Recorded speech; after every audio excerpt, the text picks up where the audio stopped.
Welcome to Love Boat, Oh, episode 8. That's right. That was a dramatic reveal. You outdid me.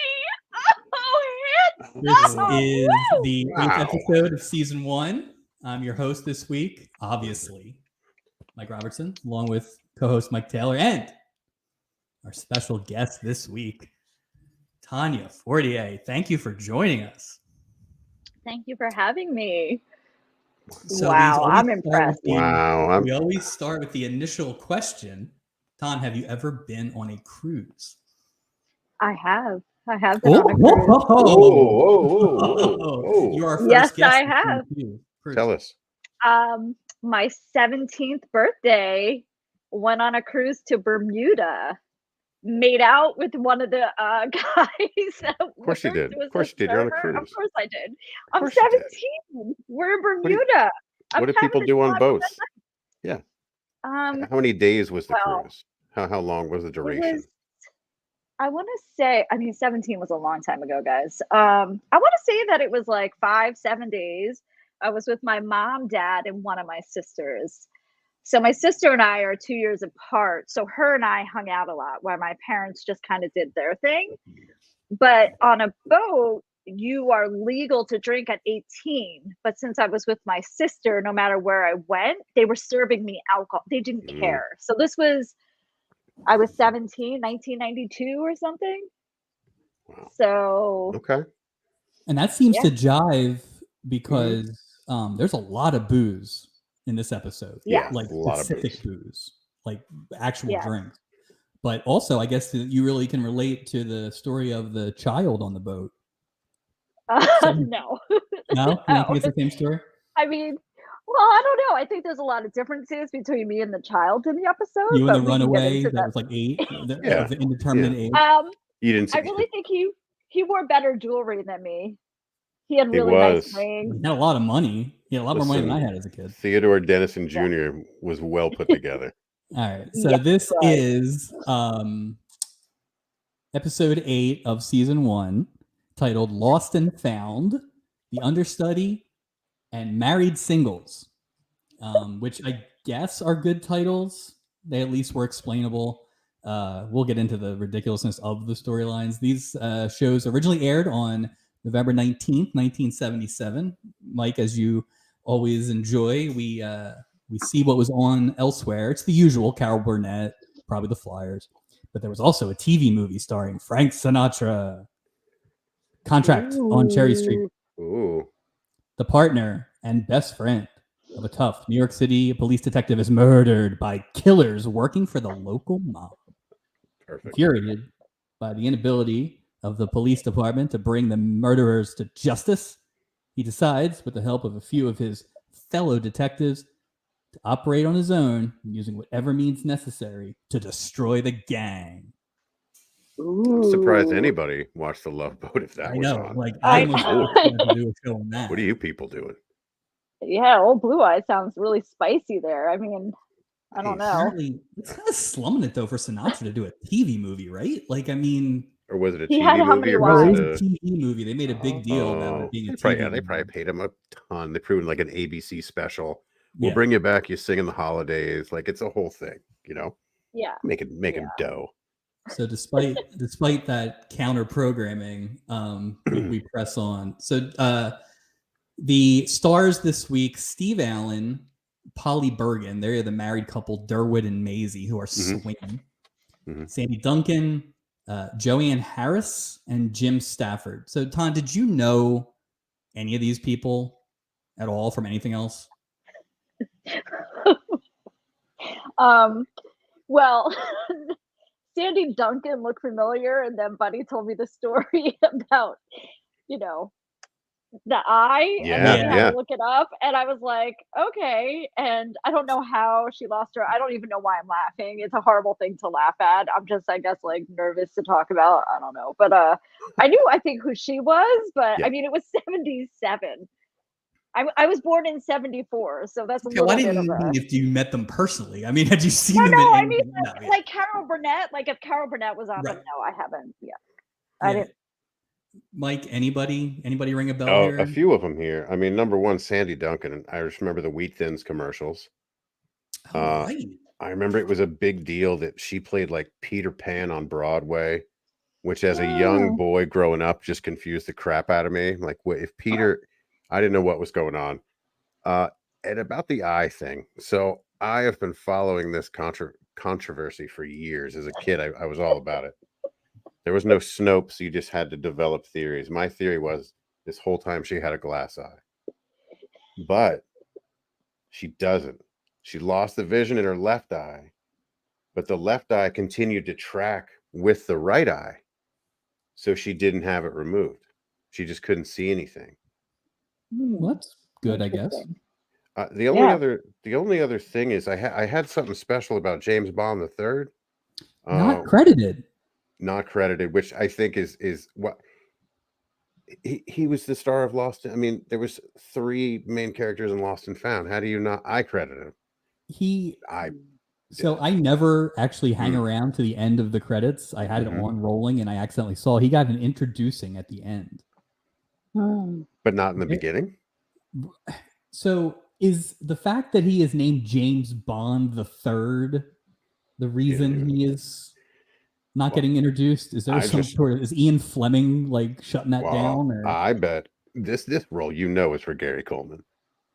I mean, it's basically is Gary Coleman. Right? It is Gary Coleman. Well, yes. Two things. I found out a little something about James Bond III.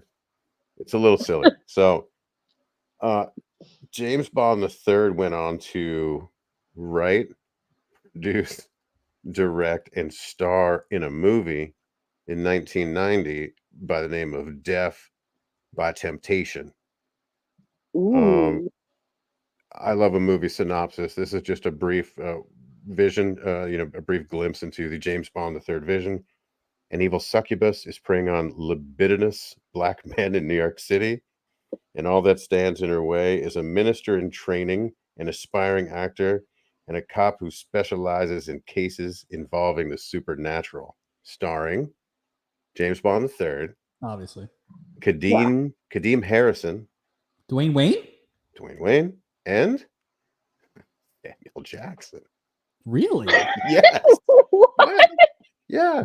We need to just do these movies that we've talked about already. Oh, Death by Temptation. It's already that plot already sounds like it makes more sense than this plot. Fair enough. It occurred to me that I did not actually write out the summary of the plots for this episode, which probably makes sense because they're nuts. So real quick, the easy to follow storyline is Julie is training Connie, who is trying to be an associate cruise director, and Connie basically is trying to go for Julie's job. The second one is Maisie and Durwood are married, but their marriage counselor has sent them to separate vacations, and so they end up on the same boat next to each other, and they decide to swing unsuccessfully. Spoiler. And then the third one, which has James Bond Jr., has Sandy Duncan, has Jim Stafford, who is a singer-songwriter. Worst hairstyle I've ever seen, by the way. Inspiration for the tux, though, because he looked really he good. He did good. And really bad in those striped polo shirts. He had really interesting hair. Yes. I wrote a whole thing about his hair. We'll get to that. So, yeah. After I watched the episode the first time, I actually watched it with people this time. I watched it with Michelle and Elizabeth. So my wife and her friend, we watched it. I got them to watch it. And we then hit Alexa up for little Jim Stafford music. And it's a trip, man. He's like spoken word. But like some of his song titles are Spiders and Snakes, Swamp Witch, Under the Scotsman's Kilt, and Turn Loose of My Legs. And he's not from Scotland either. Like he's not. He works in like not Nashville now or something. I think Spiders and Snakes was his biggest. That's like a real song. I had heard of that one. The other ones are just. Not that I'm a big, I'm not a big Stafford head. Yeah. No. I will. Since we're here with Jim Stafford, can we just talk about his hair real quick? And as someone who is a bit follically challenged, okay, listen. Above all, just there's a mystery going on with his hair, and I've looked in the front. It's like cut, like it's not just long and brushed over. I think the legit it's one big comb over, and then the front part of the comb over, he just cut it to look like a side part. It's all I could see in Sandy Duncan's left eye in this whole episode. Like I couldn't Interesting stop. couple. It's an interesting couple. It was distracting. So I accidentally watched the wrong episode at first, and then, obviously watched the correct one, this one. And I was noticing at that time period, we'll say like the 80s, 70s, 80s, people just, I don't really think they like brush their hair. They just kind of like went with it. Like, so Yeah. a lot of the hairstyles are just kind of like, yeah, whatever, like. Well, plus they're on a boat, But to his be was, fair. So His didn't move though. That I it know was netted down. it yeah. kind of looked like Yeah. you look at a combination of Jim Jones and Jones. Javier Bardem and No Country for Old Men, Oh, which Oh, is an yeah. interesting way to style your hair. Yeah. So, Yes. but he got Sandy Duncan, so good for him. Ugh. Any last thoughts before we jump in? No, I think the only other interesting thing is I found out about Steve Allen is that his first television experience came in 1949. He answered an ad to be an announcer for professional wrestling. So he worked for a small Nice. promotion in 1949. I believe he was also a celebrity, quote unquote, at WrestleMania 6. I believe you are correct. I remember that. I So remember he that. might be our first WrestleMania cast member. Oh, wait till we catch up with that. Oof. You And guys then have also, a lot of useless knowledge. Have you seen the show? I mean, yes, that's no, all it is. in general, like, no, yes, I love it. Like, It's just that this is just a more specific blend of nonsense. Is all it Yeah. really is. All right, let's get on the boat. The one thing about the credits that I will say is this probably is the most people we had that had actual roles that did not make the credits. Like usually we have like a couple or one person. Right. Like But, Ruth like, we Gordon, that have- one. Yeah. Everybody in the Dennison family, which is the big storyline. Lonnie Anderson didn't make the credits. The insurance salesman didn't make the credits. And that horny old guy didn't make the credits. Like, and they all had multiple scenes with multiple speaking lines. So really deep bench considering was that last week, Mike, that we had 4 people? Yeah. Mm-hmm. Yeah. So it is interesting. weird. It's interesting who they don't list. Because at the time, Lonnie Anderson, she had auditioned for the role of Chrissy. She didn't get it. She went on the season 2, 1978 in Three's Company. She went on to do like a 2-parter. Well, this whole thing eventually led to pictures in WKRP in I think 1978 or 1979. So like at the time, Lonnie Anderson wasn't a thing. Like she was just not an extra. She gets a lot of lines for not being a thing. She does. Yeah. She does. Yeah. I thought She was the most. Her character was named Barbie, like ripped from the headlines. She was the one I recognized the most, though, was Lonnie Anderson. Yeah. And speaking of comb overs, like I know that like people viewed her as like this, but man, she's got a whole hair situation as well. Like it's. Now, there was a debate in the house when we were watching if that was a wig or not. I said no. The girls said no. If it was a wig, it'd be better. Really? Yeah. Yeah, I think really people and haircuts and hairstyles, I think they really just, it was something, you know. Because even Julie, God love her, that's like a bowl haircut. Like it's just like not good. It's not good. Yeah, well, her and Sandy had the same haircut apparently. They had the same barber. Well, even the swinging couple, she had short hair. They all had that like haircut. The boys and the girls all had that like. Oh, maybe there's a boat barber that'll be coming up soon. And if you're balding, just side part it. And no one just cut all their hair off. They were like, "Nope, I am sticking with it." Like hair had handles back then. They're like, "No, you got to hold on to it." Stubing and Theo's dad have the same haircut, but we'll get to that. So. I've not had it with Captain Stubing, but all right, let's get on the boat. All right, so we open with Julie telling the guys that the cruise company has assigned a new trainee for her to break in. It's her, so everybody gets real horned up immediately. And like Isaac and Gopher are trying to like compete with Doc in the ways of a woman. You can't. We've seen that Isaac is Yeah. a little clingy. You know, he can. What's I he think Gopher doing? might be slow. So like there's just no way they're Gopher's going to compete not. with Doc. Gopher's eating Well, they've even paint seen chips. this woman. Yeah, and I told you, I think I texted you this, that I thought Doc was Alf's dad. I thought it was the same actor as Alf's dad Willie? the whole time. Yes, I'm Really? watching this. I was like, how does Alf's dad have like this much cred with the ladies? Like, so it was very confusing to me because, you know, it's Alf's dad, but it's not. That's Well, there funny. you go. Well, I wonder if Alf's dad makes an appearance. Probably not, right? Oh, I wish Alf Alf came made an along too late. appearance. Twin. Oh, Yeah, like Oh, Doc's I love brother. Alf.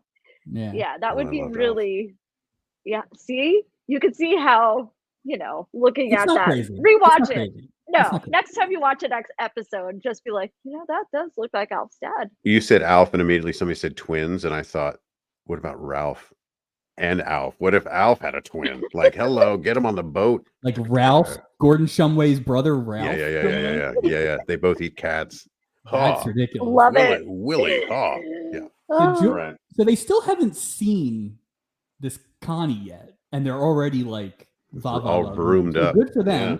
They're Well, not. About they love. are at sea in their Right. defense. But they're still on. no, The they're not even dock. at sea yet. Right.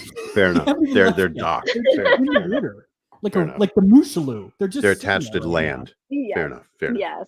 Yes. Julie says she's here to learn the business, not get it, which I thought was great. Julie, man, just cuts right through it. So Connie shows up, and knockout, whatever. But seems sweet. And then Steubing just shows up out of nowhere, like he was just sitting up on the top of the crow's nest, just waiting for fresh blood. And he comes down and kind of like invades her personal space. He's so creepy. And kind of knocks all the other guys out of there. So, well, it's funny because again, he has nothing to do because he's the captain of the ship. Why would he have anything to do where they're about to leave? They're leaving. This seems like a very important time for him. Yeah. He didn't do anything with the boat this week. It's a bunch of nonsense. I did notice rewatching, the Love Boat is no one really has a job. Like they have a job, but no one does their job. No one's doing their job. No. And this honestly was probably the most.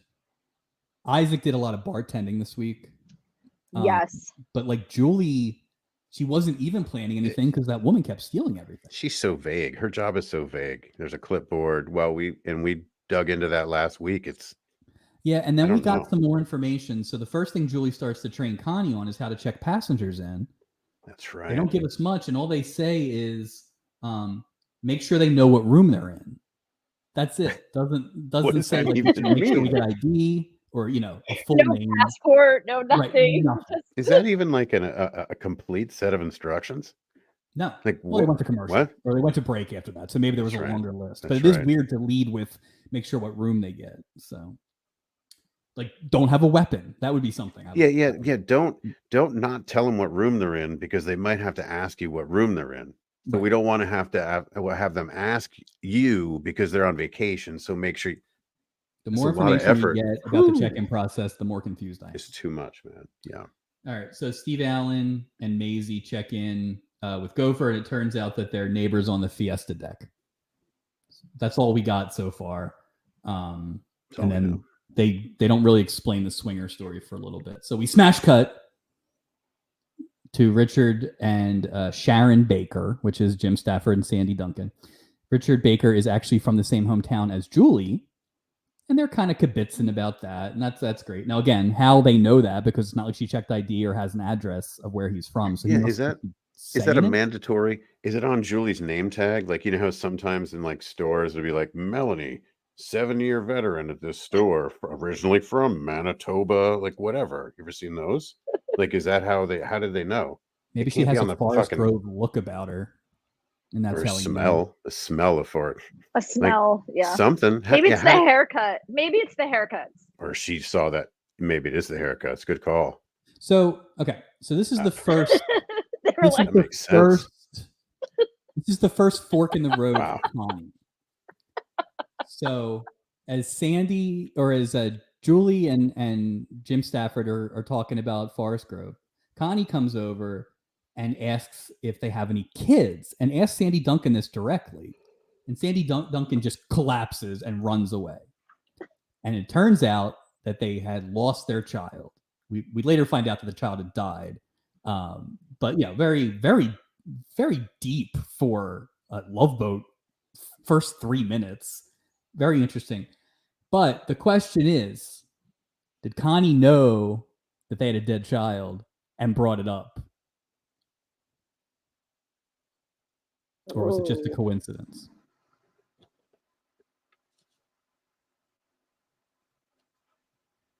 I mean, I don't know. I know it's evil, right? It's pure evil, but is anything in this episode not evidence that she's pure evil? Unless maybe they were notes. Maybe they were Julie's notes or like questions to ask or something. Like, why did she come up with that specific question for those specific people when all she's supposed to do is make sure they know the room number? Julie tries to like let her off the hook. Like, how would you have known? Obviously, like, how would you have known? And then goes after the bakers. And then Stubing shows up to see what happened. He's like, "Oh, you're doing a great job, Julie. You left me alone." She's like, "No, she had to go apologize about the dead kid crack." And there you go. That's the first one. She's already setting the seeds. Yeah, she's no good. She's no good. Yeah, but she's hot, so she has a weird nose. I didn't think she was all that. She had a weird nose. Her nose was just. She had like. You know who didn't think she had a weird nose? Her longtime lover, Clint Eastwood. Wow. How about that? Wow. I mean, that's humbling. That's humbling. You're better than Clint Eastwood? Disagree. No. Disagree. All right. So then Doc tries to get Connie's room number off Gopher. And Gopher's Creeper. Like, no. Yeah. Gopher is protecting all the women on the boat. Because Doc's like, what if she gets attacked? And he's like, the only way she gets attacked is if I give you the boat or the room number, which is pretty good. Good for Gopher. That's good. Doc's a creep. He's canceled. So they're going through all this. Here comes Theodore Denizen Jr. Love it. Looking sharp. Looking good. Looking so sharp. Yeah. So how much money did you have when you were, what are we saying he is, 8? Yeah, somewhere around there. What's the most money you would have had at 8 years old? You can't work. Well, he's a newspaper. Against the child labor law. He's a newspaper boy. Okay. Yeah, but okay. So how much money is back that? then, yeah. Like 50 cents? Well, I was a paper boy. Middle school. Okay. And the worst thing in the world for someone who's a little shy socially is that not only ask them to deliver newspapers, but then at the end or beginning of every month to knock on their door and ask them for money. So, I lasted 2 months, and when I was done, I owed the newspaper $400. My parents were pissed. That was it. So I'm not sure how it really works. You lost. No, I did because I didn't want to go to their door and ask. To my point, you cannot have afforded this cruise that Theo Denizen Jr. did. So we have not been able to figure out how much these cruises cost. But he paid for it with his newspaper money. And he definitely had a room because Gopher said, one spot left. So did he have his own room?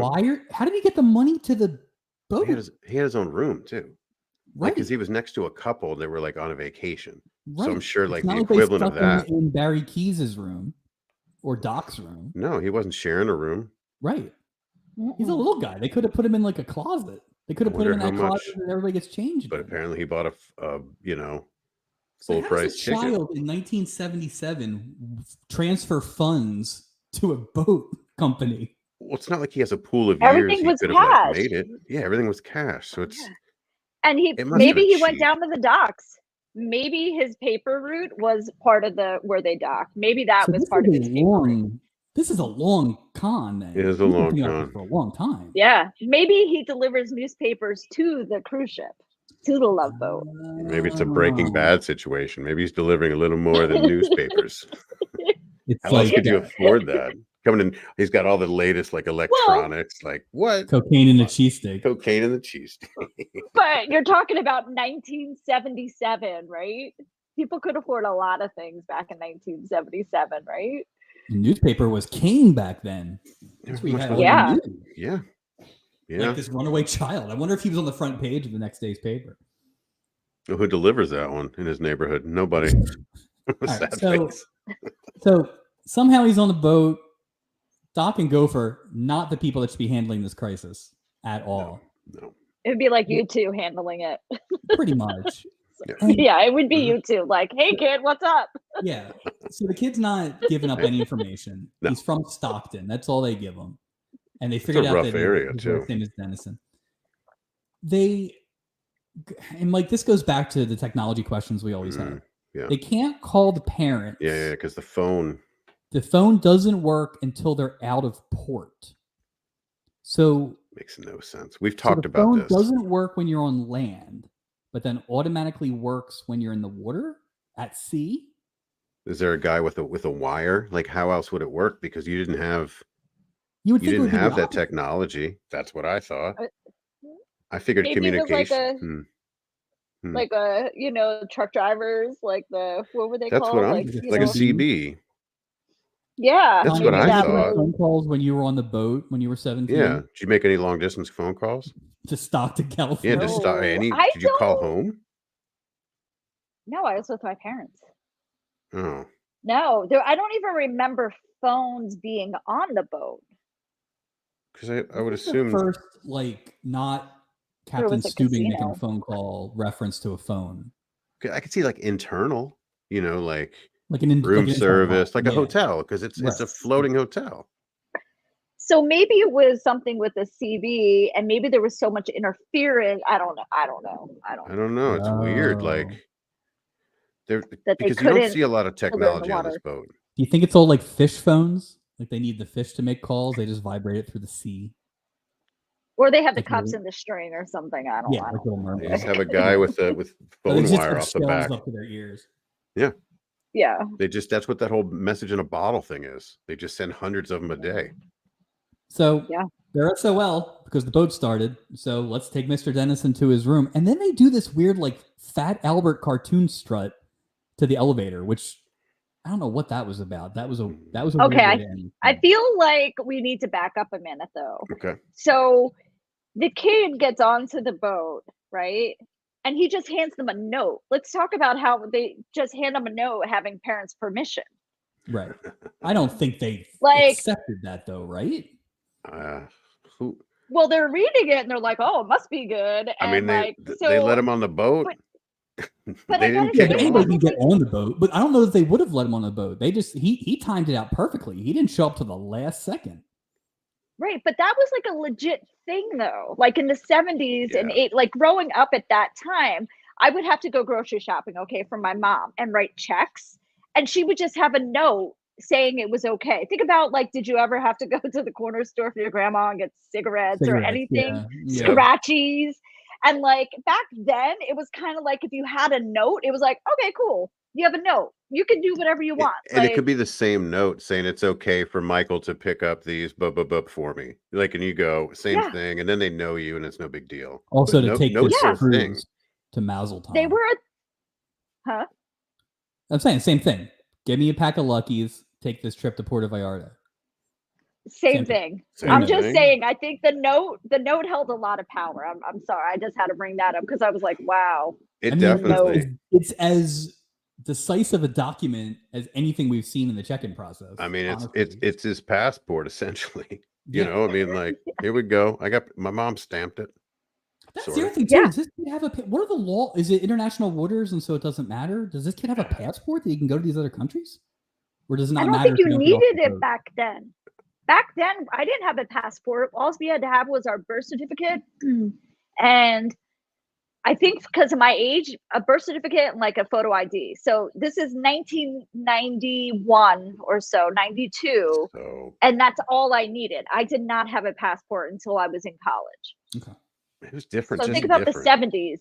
Yeah. Yeah, they it was just a didn't- different way of life. Trust. Okay. There was a lot of trust, I think. We're piecing things together. We're gonna have this solid by the end of the whole thing. Not Okay. today. All right.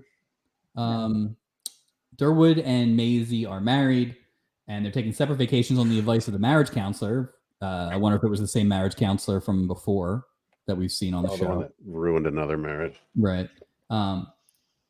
Basically, their problem is Maisie says that Durwood doesn't say he loves her enough. And then he does some Steve Allen jokes. And then they decide that they're basically going to try and find other dates. Just so Right? annoying. That's the hook, I guess. How old are they supposed to be in this? How old are they? 50s? I was hoping they would be older than that, but probably, right? I'm seeing it from a different perspective, being a female. I'm seeing that he was complacent and she was like, you don't give me attention. And he's like, whatever. Yeah, but he went That's on the how boat, I'm right? seeing it. Mm. But I'm just saying, but they have separate rooms. So all she wants is a little attention. She's like, give me a little attention. And he's like, no. I'm going to go hang out with.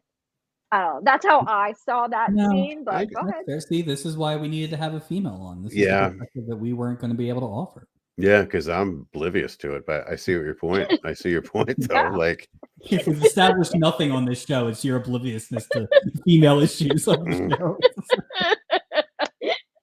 Because my assumption going in is like, what's her problem? Like, just flat out, what's her problem? Not him at all, just her. No, it never occurred to me until you said that. But Oh, now I get it. yeah. Now I agree with you now. So we now head to dinner, and Mike, I know you're a fan of all the dinner scenes. This is a lot of massive short dinner scene. short This is a jackets. chunk. Yeah. All three storylines are at dinner. Gopher and Doc took the kid to dinner. Mhm. He's eating a bunch of hot dogs. Good for him. That's what I would do if I was on a boat, all expensive paid. Now, forget being a kid. I would eat a bunch of hot dogs now. Yeah. That makes sense. How many hot dogs can I have? And like, as many as you like. Maisie and Durwood get seated together, of course. You know, Maisie starts hitting on this tax insurance salesman guy who's a real bore. And here comes Lonnie Anderson, who's named Barbie, which is hilarious. And so the four of them are sitting together. A lot of awkward flirting, and she says that she's really interested in insurance, and you know, it's just basically, it doesn't really go anywhere. It's just a lot of the same stuff. Well, they were just killing the point. Like, okay, we get it. Well, they're just trying to make each other jealous, and it's like, okay. Like, all right. The side, they kept looking back at each other to see what the other one was doing, and you know. They put a lot of eggs in the Steve Allen zinger basket, and I think that held up for a little bit, but they kind of ran out of. Well, they didn't make it very believable either. Like, come on, right? If because it was think clear Lonnie Anderson would be hitting on Steve Allen. No, absolutely not. No. Absolutely not. No, I was gonna say, I even felt like his wife was like, it was like, it just didn't. It just didn't make any sense. It was too much. Like, you're just gonna. I don't know. It was too much for me in a comb over, but too much. Elsewhere in the restaurant, the Bakers are seemingly having a good time. Jim Stafford, as I have noted, can wear the shit out of a tuxedo. He looks really good in this tuxedo.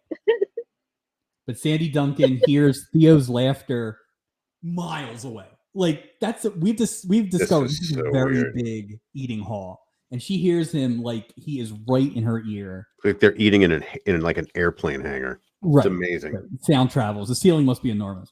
So she runs away. And then there's like a lot of like zoom ins, like really like they were shooting like a horror movie. They zoom in on the kid. They zoom in on Sandy Duncan. They zoomed in on the Maisie when Barbie showed up. There's just like a lot of zooming. It was a little weird. It got uncomfortable. It's about to get uncomfortable. It made me uncomfortable. What you're about to say next. So, Stewie shows up to see how they're handling the kid on the boat, and they just have no plan. They're like, we tried this and that, and so no one really has a solid plan, including like who's going to actually watch the kid at night. Like, I was not allowed to watch myself at 8. I don't think. Certainly not in a strange room with no supervision for like the entire night. And if I did, it was probably a mistake. So that doesn't seem like a plan. And what was he doing when he wasn't slick? What, did he just have the run of the whole place? Well, I mean, at least they gave him a nightmare later, but it's like we always talk about. You could just wander the boat. Right. Like nobody's Should have had him like get really drunk one night. well, they didn't kick him off the boat. He had it, the ticket was paid for, number one, which I don't know if that's Yeah. what threw him or what, but like, well, But shit, And they had the it's note. not like- they had the note too. The note. a couple episodes ago, they put the stowaway in the medical Yep. office, but you don't Right. put a kid with somebody. Well, because Doc doesn't want anybody to cock block. He wants to keep his office open just in case. Put him with Gopher. That's That's what I would think. It'd be comedy, the two of them, and Yeah. this is what I. But it was weird because there was no. It was like an incomplete picture. It's like just what Yes, does it that's do the all day? what. Well, that was the thing. It kind of cut, right? So it went from them hanging out, and then he had a nightmare. So it didn't really like account for Right. that time in between or Right. dinner. Like it just like was kind he of watching all, a and then Yeah. scary all of a sudden, movie or Yeah, how you gonna knock on some stranger's door on a cruise? This guy's but got and be no. like, "Hey, here's a Dude, here's a like- kid." This Can I guy's come from in? Stockton, No. California. I'm surprised he's knocking on anybody's door, according to what they made it sound like. So That's Stockton's a rough place, but it just didn't make any. I've had it just doesn't make any sense. Like it's just the whole thing is just way yeah, Uh, it gets worse. Like the yeah, it storyline doesn't does make any get sense worse. now, It's and it just gets so much worse. bothersome. Yes. Connie shows up in this sex bomb dress, and the crew just turns into like the Three Stooges. Like Gopher goes face first into the dip. Like everybody is just acting like they've never seen a woman before, ever. It's kind of ridiculous.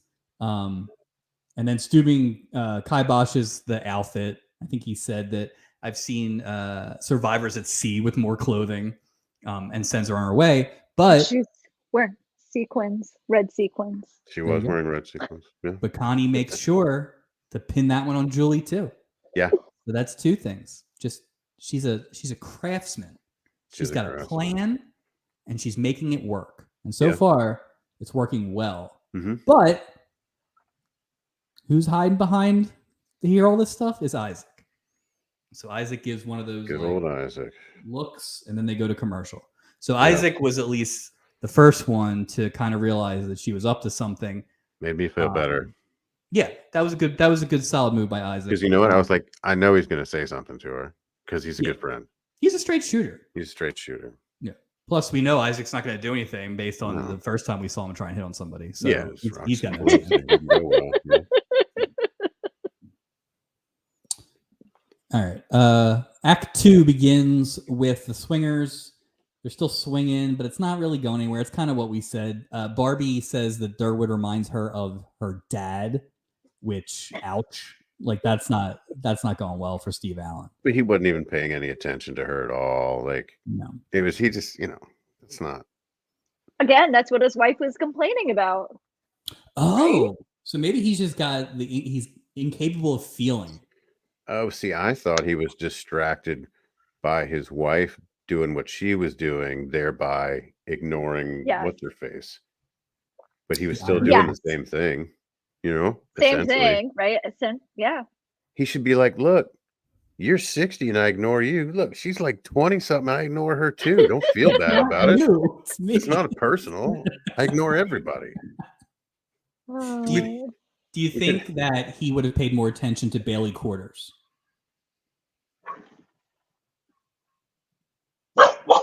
No. No. Okay. I was more Sorry. Bailey than Jennifer. So Yeah, I was too, but yeah, no, he was just oblivious. Sorry. okay. You're good. So now we get to the weird stuff. All right. Everything Oh else, wait. Go ahead. Let's go back to that Go because ahead. that was weird too. The whole like swinger type, that whole thing was weird. Yes. Okay, like sorry, a little distraction. But that's fine. We can continue. But yeah, that whole But I don't that's even my think point. that I don't Queer even think story is very weird, and it's not even close to the weirdest story in this show. but I don't even think that's the advice they got. That was their interpretation of advice. The advice was to go on separate vacations. not to go on a cruise together and sleep in different rooms. It was Well, I like, guess it's possible. and it wasn't right next to each other. right, but it wasn't go hook up with someone. It's like, hey, maybe you guys need a little time apart. Why don't you go here? Why don't you go here and regroup? And But is it instead, they're like, possible that she aha. booked the cruise and then he later booked it out of jealousy? Sounds And like so a it guy wasn't thing a to do. plan to go on this cruise together. Maybe. But I want to go to like the insurance guy because he was just like, I sell insurance, and then all of a sudden, like, he wants to hook up with her. Like, there was this like gap of like what happened because it didn't seem like he was interested in her. I mean, she was throwing herself at him. Multiple nights. Yeah, That's just an easy. yeah, men are kind of. That's just an easy. Yeah, but that's an so easy was layup right Barbie. there. So here we go. We have the same story. Barbie's throwing her. Well, no, she said it sounds like her dad. Like reminds her of her dad. But still threw But- himself at her. Like, But it it's was both. different. I think it's a weird, different vibe when you see a guy doing that, and then you see a girl doing it. Like the girl doing it seems a little more innocent, just because that guy one seems extra creepy. You know what I mean? Because he was like handsy and stuff like that. In this thing, oh, see, I think girls are like they know what they're doing. Hence the storyline Mm, of like girls know exactly what they're doing. Not to say that men don't, but when it right. go ahead. To be fair, spoiler, at the end, those two end up together. So they went on that boat looking to hook up and they hooked up. Good for them. Good I for think that them. was, Yeah. and he poured in a storm. I mean, maybe if it wasn't for Miss Nolan and Mr. Moss, maybe that wouldn't have happened. So The point is, everything I happens think for a reason. anybody who ended up at that table with those two was going to end up with those two. Fair enough. Fair enough. It's like a fly trap. All right, now we get to the weird. Here we go. Everything else in this Sandy Duncan, Theo Denizen storyline is weird, maybe inappropriate, definitely uncomfortable at every turn. There's not one scene that made me feel better about myself after watching it. Mm-mm. They start the scene with no music and a picture of a child in a frame. That is her dead child that she packed into her suitcase It was a big picture too. for a cruise. It's a very big picture. I mean, I'm sorry for your loss, but that's a big ass picture. It really is. It's not a travel size anything. No, put that baby in your wallet. Where's your wallet? Yeah, ma'am. You could even fit a bigger one because you probably have a lady wallet, but that's unnecessary. It was the size of Lady Captain American wallet? shield. Yeah, it's like men's wallets are this, and ladies' wallets are like. And Like we later different. find out that they haven't unpacked yet because when Oh, she's that's throwing right. Jim Stafford out of the room, she says I have to unpack, which means that's like at the top of the luggage, or she's got it in her handbag. Well, I honestly thought the thing that got me the most is that so they've had this sad talk, and she's like, I'll unpack, right? And he's going to leave, and he's like, I love you. And she said, please don't stop, or something like that. Yeah, And she's like on got camera. all, and I was like, run. Yeah. Run and Yeah. jump off the ship, sir. She's Fighters of Fights crazy. and Sandy Duncan. It got Just run deep. off that boat. It definitely that Just whole run. storyline got deep. And that guy's a terrible actor, babe. Yeah, he's not the actor to pull off the gravitas needed for the other side of this. I bet you there was a take where he was humming spiders and snakes, trying to get some sales. That's crazy. So they give the exposition that the kid basically was told he was only going to live till he was 2 at birth, made it to 8. That's great. They don't give any context on how long he's been gone. Jim Stafford kind of does a little bit of the get over it speech, which is weird. Like, I'm not saying Sandy Duncan's acting rationally. Maybe she shouldn't. I would hate to be in that situation, but you guys probably had a conversation about going on this cruise. At some point, it should have been like, hey, I'm not ready to go on this cruise. Or, hey, are you going to be crying about the baby all the time on the cruise? And they seem to have skipped that part. So, well, plus, I mean, we don't know what the camera didn't see, because on the cab ride there, he's probably like, look, I hope you're not going to be a real bitch this time, okay? All right? Because if you are, we can just stay home. Years. That's the thing. We don't know. The kid could have passed away 2 weeks ago. We don't know. 10 years ago. So I just feel like, as somebody who's gotten in trouble for saying much less worse things to women that were stupid, I probably would never tell my wife to get over their dead child. That just seems like. Yeah. Well, I have more to add Yes, please. I have more to add to this as you go into the story. Okay. Okay. So I want to talk about that, but I'll wait until you dive more into the storyline. Okay. So yeah, Mike, to your point, she's frantic. She's crying, and then she's got to unpack, and then Yeah. she's smooching, and she's just saying, "Don't give up on me." Basically, it's a lot. It's a lot for Jim Stafford to handle. Jump off of the boat, Jim. And I don't think he had a chance to get a drink yet either. So it's just like he didn't even a change lot. out of his tux yet. Where are you going in your tux, Jim? It's a lot. Not in the same room. I gotta go. Yeah.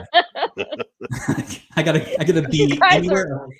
Fiesta deck, sure. Oh, I got a phone call to make. Now we're at sea, so I'll be right back. Just weird. He probably paid Theo Denison's family to ditch that kid just so they could get a break. Just that's who bought the ticket. The whole thing's a big setup. That's what it is. Go. Trying to make her get over there it. You go. Yeah. Got that spiders and snakes money coming in. So Steubing and Gopher are going to go up to Theo's room. They run into him on the elevator. They're really getting their money's worth out of that elevator set. That's every week now. Elevator. That elevator. And they tell him that they got a hold of the parents and that they're going to show up in Puerto Vallarta for him. And then Theo does his Emmy speech about finding a home and, all that stuff. And then the elevator closes. So again, they don't follow the kid up to the fourth floor. He's just running up and down with his headphones on. Also, I didn't know they had headphones in 1977. I was going to say, because it was almost like a Walkman situation. But those things didn't come out. I mean, maybe they had radios with like a here, because even like the earpiece. Oh yeah. Like maybe it was just a radio. Okay, but can you get? That's what I'm wondering. What are you going to get? What are you going to get at Puerto Vallarta? What are you going to get in the like Radio Free America? Like, what are you going to get? Yeah, who knows? You're going to get some or maybe there's like a podcast. Do they have? Did they have? Do you remember if they had? Listening to this podcast just over and over. What about on the cruise you went on? Was there music on like a PA system or something like that? Was there something like that going on, like at the pool? I'm just wondering if maybe they had something there he could listen to. No, they had entertainment. They had like shows you would go to, but I don't remember music being a part of anything, Like I didn't know if they had like a little radio station or something, No, they just had like so they would do like all day long, so you can sign up. They would have dance classes, or you could have dinner and a show. So it was like music in the sense of like entertainment, but not like nothing like playing. Yeah, I'd like to look that up. That I can recall. So interesting. Okay. Well, now we have to add Walkman technology. Walkman technology in 1977 to the list. Terrible. Yep. Isaac fills Julie in on Connie's plan. We don't stay there very long. Julie kind of is like, Jack tries to sell Maisie life insurance, but she pretends that it's basically him trying to come onto her to trick Steve Allen to make him jealous. Jack is confused. These guys aren't swingers. Like this is whoever the worst swingers are you've ever seen. These guys are worse. Like I don't know what the. Like I was expecting like cheese in a bag. Yeah. Something. There's just nothing, pineapples on the door, nothing like that. There's nothing. It's just like it they almost didn't would know have been better if they had run into an older couple. How much older? Actual swingers, like if they had accidentally met. Because the comedy would have been like how uncomfortable they would have been. Right. With how not uncomfortable they would have been. Right. Which probably would have been funnier, to be honest with you. Right. Yeah. Yes. Yeah. Because that was just awkward. Barbie being so young and him being so old. And I was like, ew. This is so gross. Yeah. I guess I'm glad they didn't really do well, at least in that one. Well, how many people are on the ship where she ends up sitting next to him? Yeah. Like, what? Well, you get assignments at dinner. Tom, did you get assigned seats at dinner? Yes, but our table was like large. So it was round circle table, and there were probably like I would say maybe like 4 families sat at the same table every single night. Oh, so it was the So you would same have assignment every night. it's the same assignment, and you got to know the people, you have conversations with them, Oh, but it was the same people and you had the same times W- every single night. that's Did like a you ever bad see fancy the? draft though. If you get It's the like wrong it's like table, you're screwed. cafeteria at school, like different lunch schedule. Was the captain ever there in the dining room? He would yes, because this was a Short really jacket? nice cruise. Yeah. So I would have to say that so my first take of like rewatching the Love Boat was, wow, that ship is really small. Like it looks like a yacht. Like and so like comparatively to like 2023 or even the boat that I was on, it definitely was a lot smaller. So this boat, the dining room was enormous. And the captain would come around to the tables and say hi. You could like have dinner with the captain. So there was a captain's table because Yes. there wasn't Okay. just the captain. There was a you know what I mean? Like another guy, co-captain. I don't know what they call him, Vice but captain. vice captain. So yeah, but you had to dress up and it was you had to be presentable. It was like a very, Like jacket? proper, yes, it was a very Excellent. proper dinner I mean, we haven't every seen night. anybody slumming it at these dinners, to be No. fair. No, No. no, I think that it was like somewhat prestigious in a certain, depending on like your cruise line and, you know, It's a little so it fancy. wasn't, yeah, Was it yeah, just dinner that was fancy, or was it all the meal? Like you could roll in yes. there normal with other meals. Get a Well, they bagel had, and shorts. you could have room service that was included, and they would have like BLT or turkey sandwiches, very light. Then they Mm. would have lunch, which was more buffet style, but then dinner was definitely like the event, and Nice. then there was like entertainment afterwards, cocktails, the casino. It was a Nice. good time. So here's what we were talking about earlier. So Theo is having nightmares because he was left in his room alone at 8 years old in a strange boat. So he knocks on the What's next. scary? Well, they said nightmares, right? Well, no, I'm wondering what's scarier, nightmares or knocking on some stranger's room at like 3 o'clock in the morning that you don't know? Do you think that he scouted out that they were a young couple, or do you think he was going to knock on that door no matter who it was? No, you bring up a good point because in that elevator scene, remember he was saying I'll just have to find some new parents. Remember he had said that Hmm. prior to that nightmare scene. So no, So I he think got the he list. probably He got the yeah, list yeah. and he He took the same last name. saw Or saw a couple of rubes. was his room next to theirs? It was. I think it was too. So Yeah. do you think he starts with So them and then works out? Piece of cake. maybe that's what it was, where it was just like convenience, of like, oh, there's a mom, there's, mom and dad, essentially. I'm just going to go to them. So it They wasn't seem nice. that makes me Yeah. feel a little better about him then. And then Maybe. they're very nice. Yeah. Yeah. They let him in. Ugh. They offer to get him some hot chocolate. And then he asks if he can get in bed with Sandy Duncan. And So I did not find any of that uncomfortable. so this emotionally devastated woman She is just in bed her face with is a still runaway wet from her child, tears. and no one is stopping it. That Like, husband's like, No one. this is gonna, it's like that thing. His philosophy is if I catch a child smoking, they have to smoke a carton of cigarettes. This is the equivalent of that. Oh, you miss our son? I've arranged for a boy to come in and ask if he can sleep in your bed tonight. What?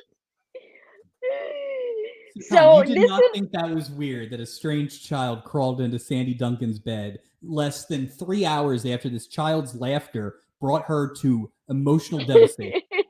And the husband was never like, no, I don't think that's a good idea.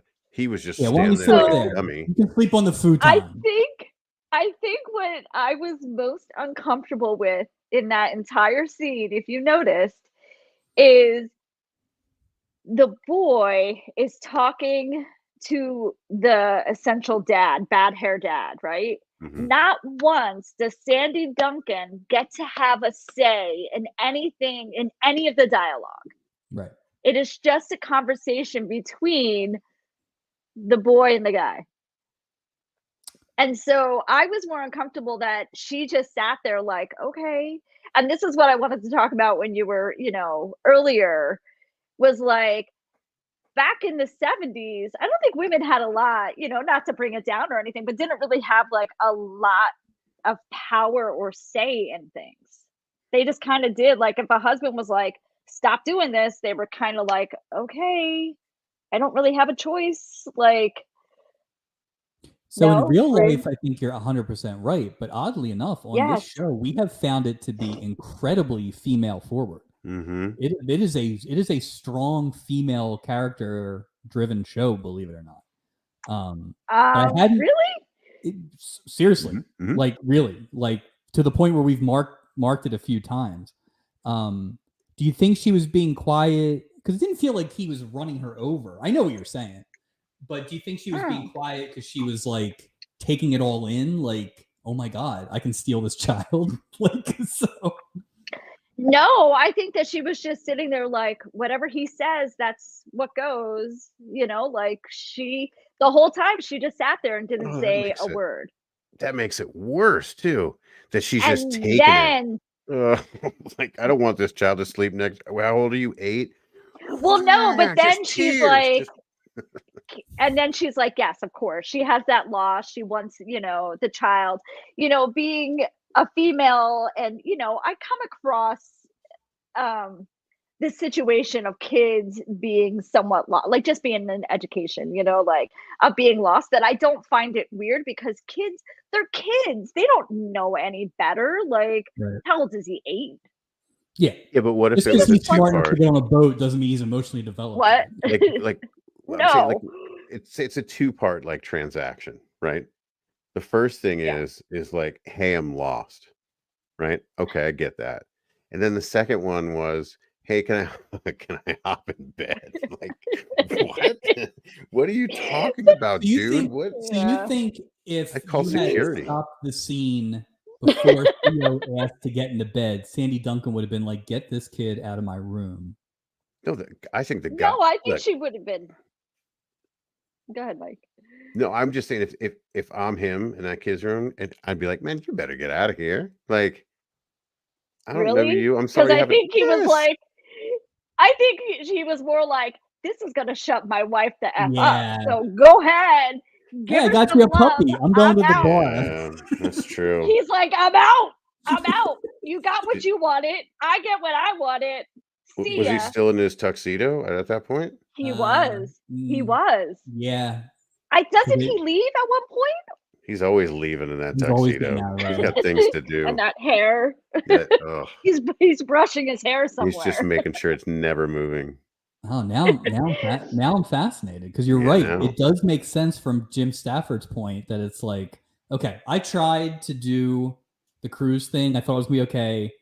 I'm pulling the cord right now. This is gonna be a long cruise. Let me get her something to do. Perfect. Yeah. Opportunity knocks. It's Theo Dennison with a nightmare and no parents, and that. And he's a really nice kid. Yes. It's not like he's like, Smoking. like you're talking about this kid or something. He's like a sweet little innocent kid. He is dressed to the nines. Like he's got like he knows how to make money. There is no way I would well as behaved well as he did. Yeah. At 8. Yeah. That's what I'm saying. He's polite. He's like, I don't know. Well, I mean, there's a reason they tried to steal him from his parents.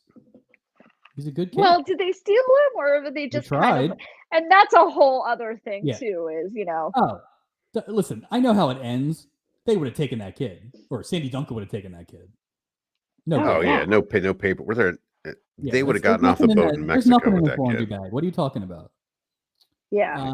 You better catch me. Shoot. So we move on. Gopher and Doc are still kind of rolling over for Connie, but Isaac is busy dropping truth bombs and tells Julie that she's the fool for letting all this happen.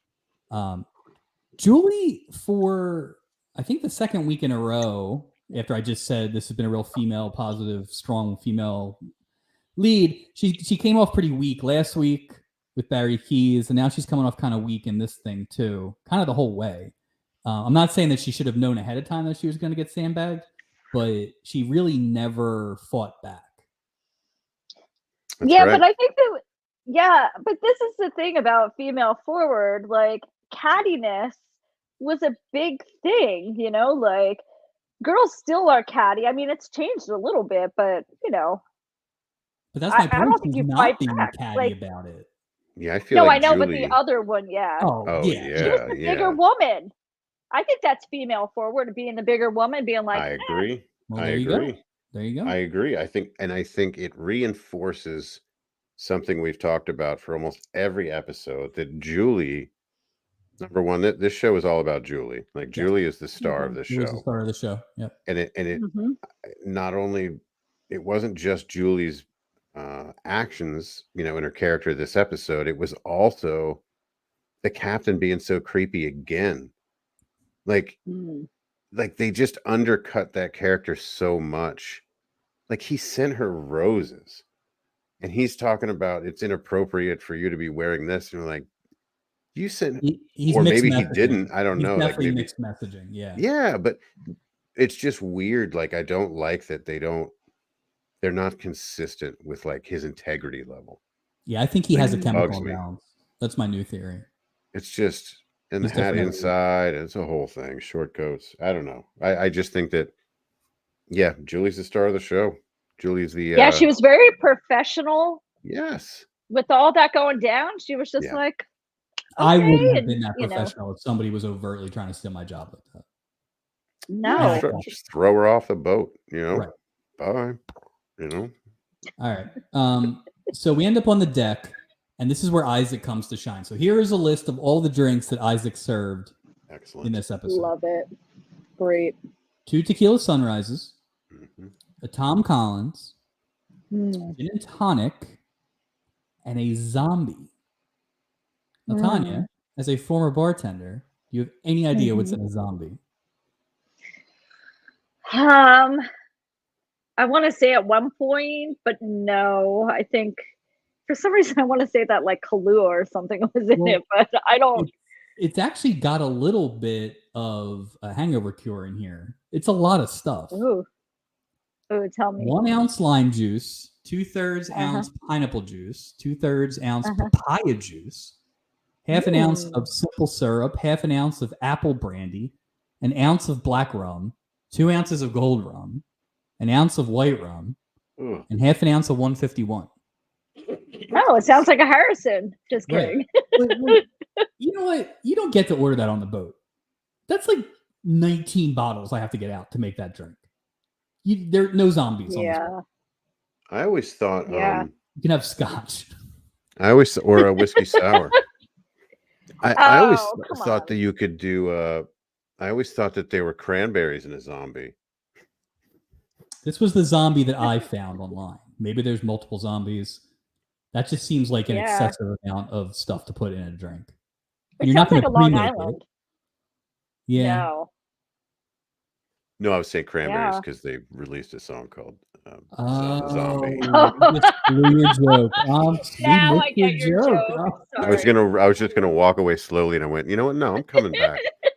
I'm gonna explain the joke because those are always no, you're right. That's on us. That was a good joke. no. That was a good one. The No, that best was on jokes us. need to be explained. You know what I mean, and revisited. So it's No, those are the best ones. When you ask for it, you want to do it again? yeah, no. I You had thought sure? about it. Yeah, I was We can close, make it. but We I'm can put good. it in a reel. I'm good.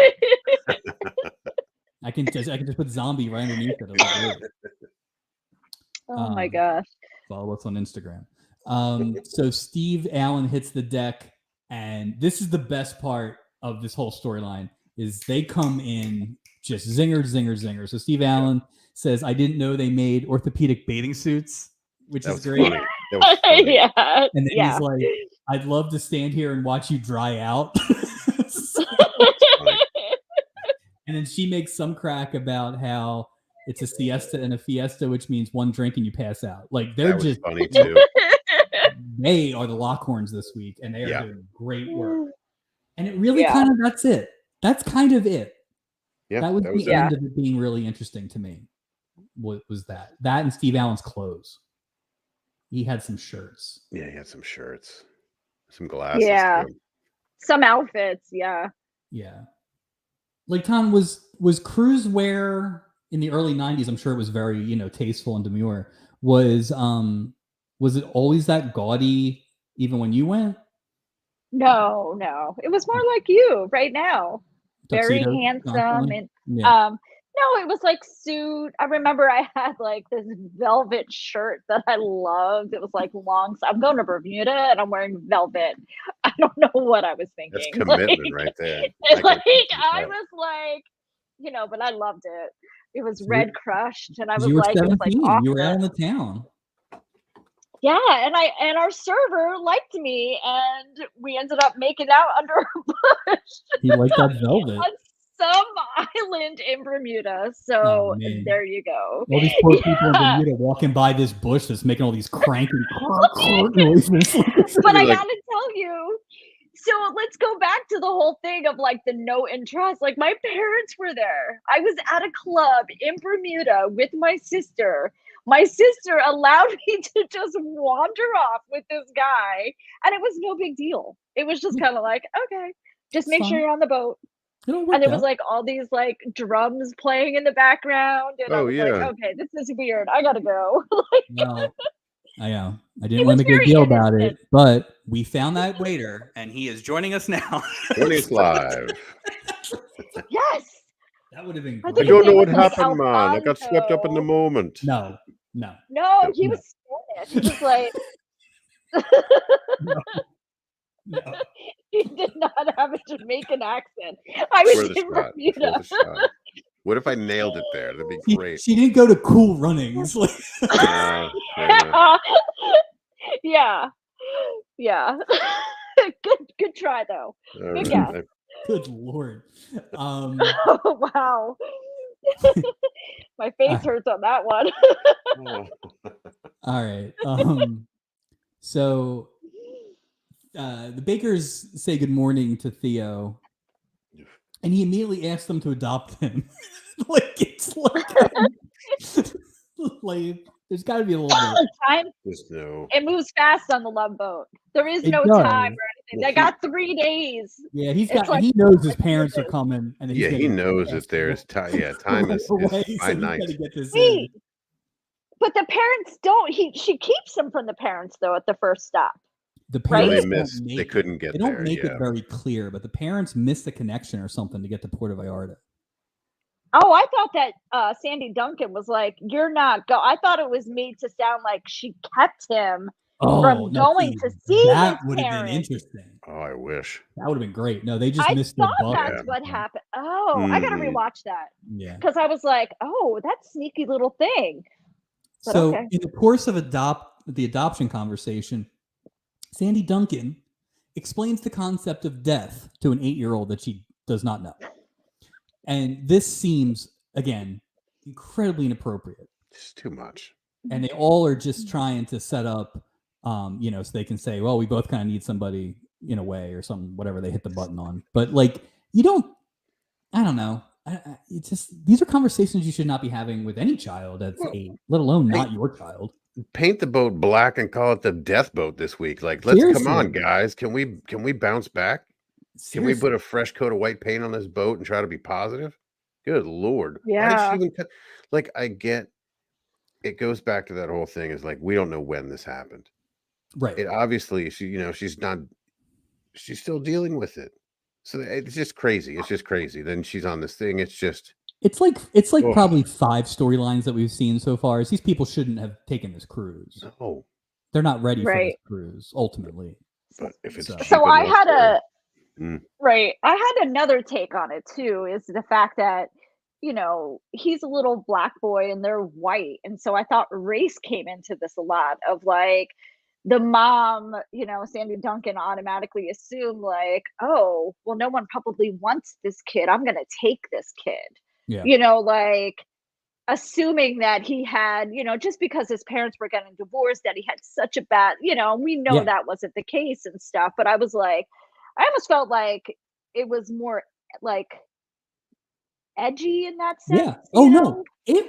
And like I would say, like normally I would think, oh, that's probably too deep for a love, but this is a very deep. This isn't a love Yeah. boat. This isn't a love boat storyline. This is some TV movie storyline. But like, you're right. I Right. think that's absolutely. They don't ever like smash it, but there's definitely like the Right. undertone of that too. Yeah. Well, I thought it was Yeah. important that when his parents did, you saw them on screen, right? They were dressed nicely. You know what I mean? They weren't like Yeah.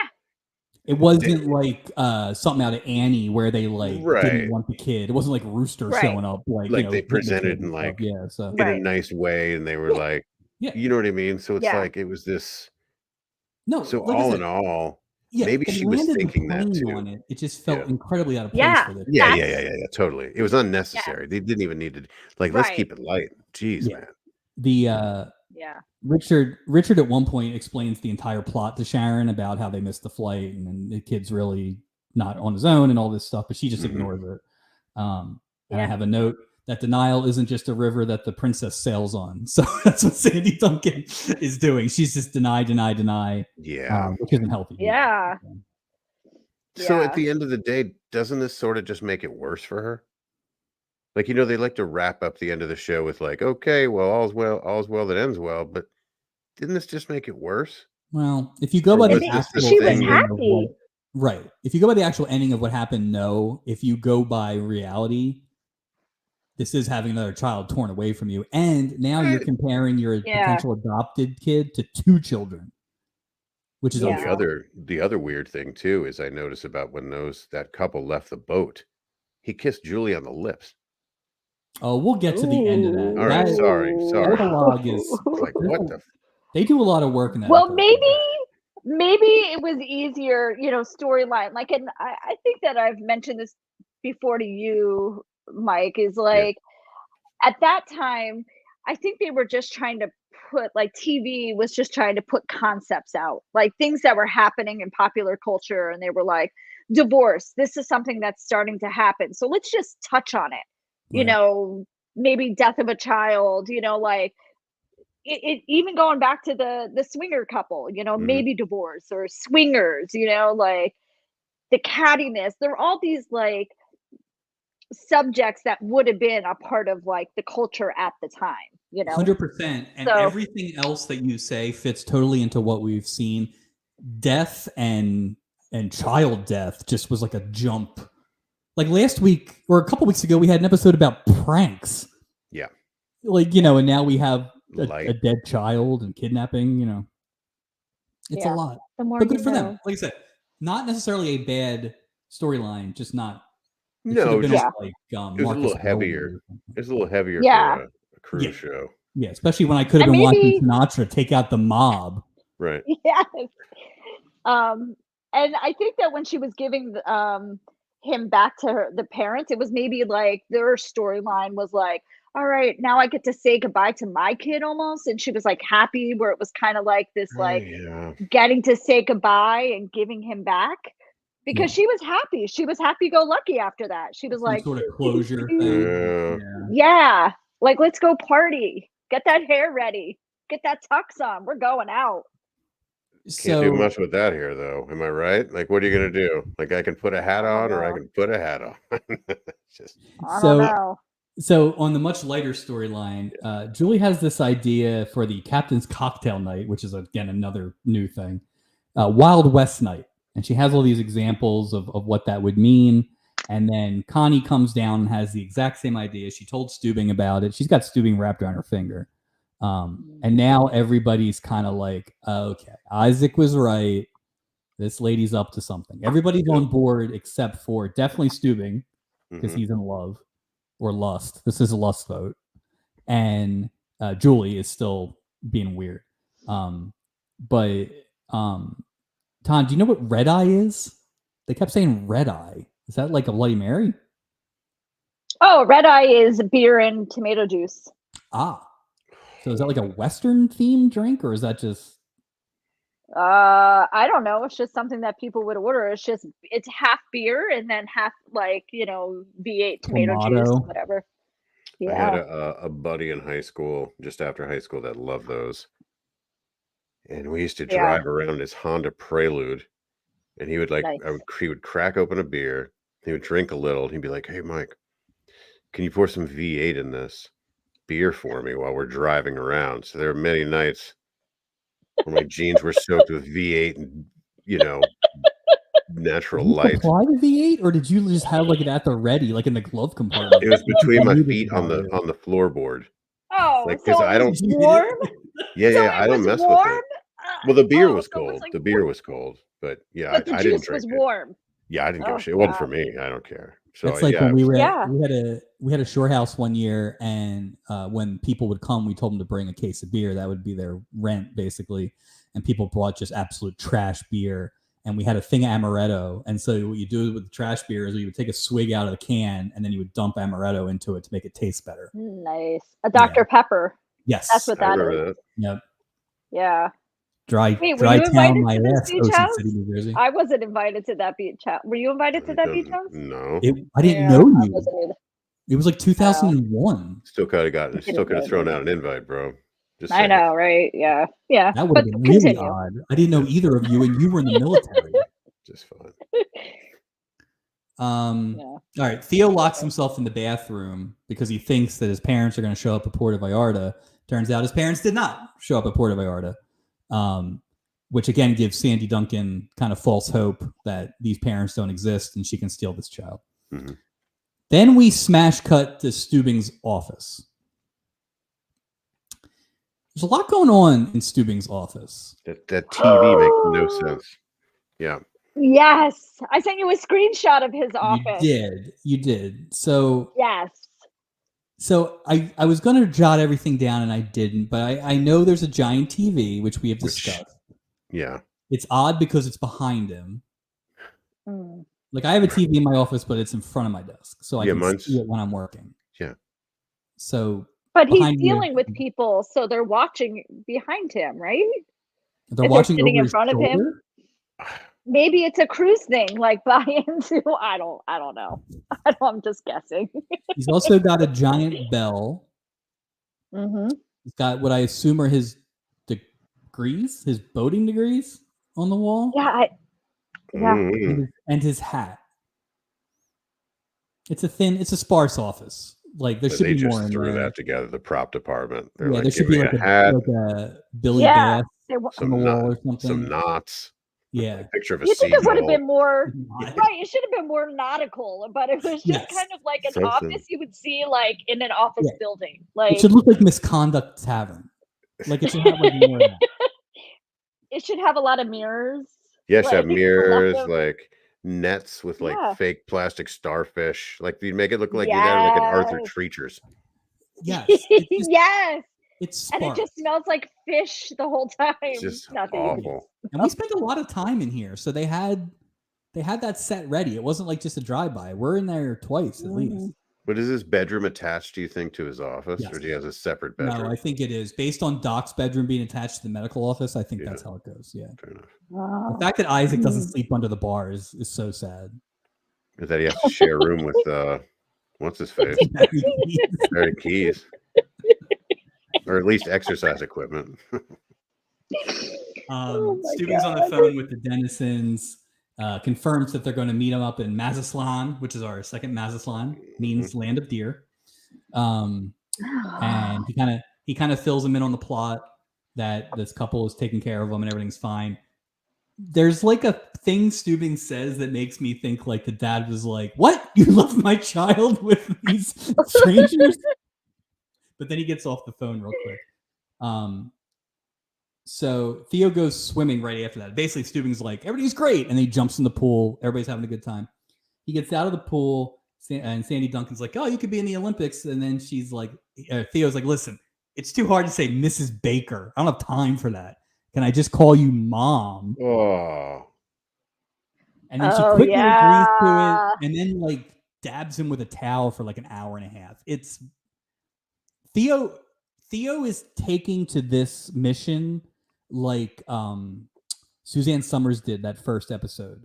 Oh. It's just like he had a plan, Oh, it's full speed he was ahead. executing it expeditiously. And he knew he And I didn't have a think lot of you're right, time. He found a mark in Sandy Duncan. Yeah. Oh, yeah. She's a mark. Yeah. Yeah. 'Cause that's Yeah. weird, right, Tom? Like, I know you think that Jim Stafford is like standing behind her with a clenched fist. But I mean, he had nothing to do with that one. If anything, they did a cutaway to him, and he was like, Ouch. Was he even around? I don't remember that. Was yeah, he just kind of like, oh, He's I'm still at in the his bar. tuxedo. They're Still in having, his tuxedo, yeah, wandering. he's like, the wife's happy. It's all They right. were Do never whatever you not in gotta the scene do. together. They were always in the scene. And Yeah. it's funny because you wouldn't think a cruise would be somewhere where a guy with hair that brittle would want to be without a hat or something. Right. His And hair let me is tell you, that was great. a Bobo pool. That was just like a regular pool. Like that's Oh, just nice like a 2-foot cementing ground. pool. It's This is kind of, great. It was a yeah, good it was pool. kind of like lame. Yeah, This Like, is what are we supposed to do with this? yeah, that's not even the good pool yeah. they've been using. That was Like, like what a do we? second pool. It's He shouldn't lame. be that close to chlorine with his brittle hair like that. No, Yeah. no. Awful. So Huh. so yeah, they go that's the scene. Like basically is like, hey, can I Yeah. call you mom? And everybody's like, yes, and nobody steps in. Mm. Like does child services have an aqua unit? Like that's what really needs to happen. They just They couldn't should have catch up. been running alongside this boat, like just like at the end of Yeah. the DiCaprio movie where they're trying to bust them on the sea. Like it's just like this is Yeah. awful. You figure they're trying to board the ship like Greenpeace at this point. Like, no, we've got to stop this. Yeah, right. No, Yeah. Sea Shepherd Yeah. style. She was living her best life though, I gotta tell you. She was like all grins. Her eyes were looking good. Like she was like Richard Baker was probably like, you know what? He's probably like, let her have it. You know what I mean? Did you miss that, Mike? Taylor, did you miss that? I think I did. Zombie. I'm sorry. This is not going to be a show where we go back and hit our Fair enough. joke again. That's not going to be what we're doing. So, all right. Julie goes to Connie's room to confront her about her coup attempt. Basically, the Wild West idea was like in a drawer behind a box. So this woman's just like overtly stealing ideas. Or Julie's super paranoid about her ideas. If she's hiding them in that, it was behind two shelves, the third file on the right-hand side. No offense, Julie. I think you do a great job. Did we really need to have a whole file about, we should wear cowboy outfits? Like, Yeah, just relax, Julie. It's not that complicated. No. Connie doesn't understand why Julie still tries to help her out. But then she immediately shows off the flowers that Meryl gave her. Yeah. And for a minute, I was like, oh, man, Stubing, you creep. Yeah, it's creepy. All part of the plan. Oh, okay. So the flowers turn out they're just a trap. Oh, Gopher calls Connie. Wait, you think Gopher? Stubing. You think Gopher sent the flowers as well? They said it later that he did. Okay, yeah. I missed that. I missed it. Okay. Oh yeah. So I don't think that the what's his face was even interested in her. Oh, I think he was. The captain. Really? I thought he was disgusted by her. He was like, well, at the end. Well, at the end, but he's playing both sides. He's trying to keep her in line as a captain, but he's trying to get her in the sack as a man.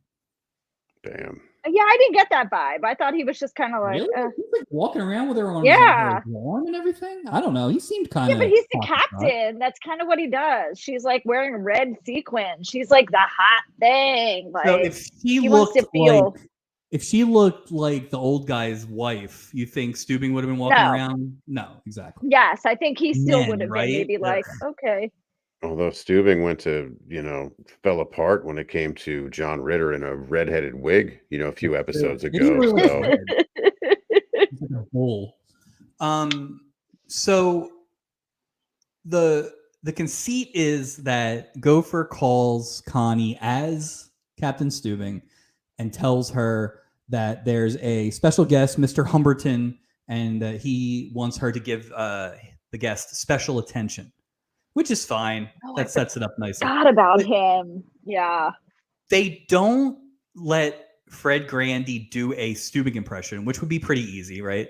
What do you mean? They literally had Gavin MacLeod voice over Gopher lip syncing to what he's saying.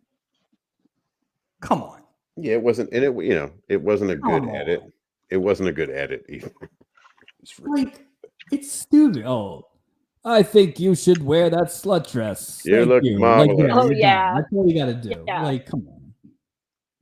That took me out of what would have been a better scene. Yeah. What's funny. I growing up in a military family, we moved a lot, and we moved to the Marshall Islands. And there was this girl named Kelly Coffee. I thought she That was sounds cute. made up. Yeah. And this guy that I knew, Brenda Milk.